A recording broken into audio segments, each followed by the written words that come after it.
तो ये टाउन है, मेन सिटी सेंटर है।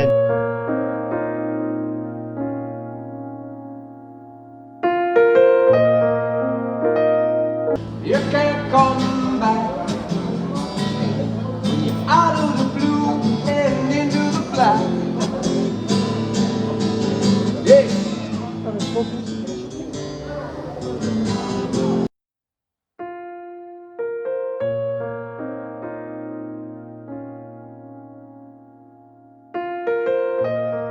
ये जो जगह आपको नज़र आ रही है, यहाँ जो है वो शॉप्स लगती हैं जो पोर्टेबल होती हैं। क्रिसमस के दिनों में मुख्तलिफ़ चीज़ें वो सेल करते हैं और एक ख़ासी गहमा गहमी और रौनक पाई जाती है इस जगह पे, जहाँ बिल्कुल आपको इक्का दुक्का या बहुत ही मुख्तसर लोग नज़र आ रहे हैं। कोरोना की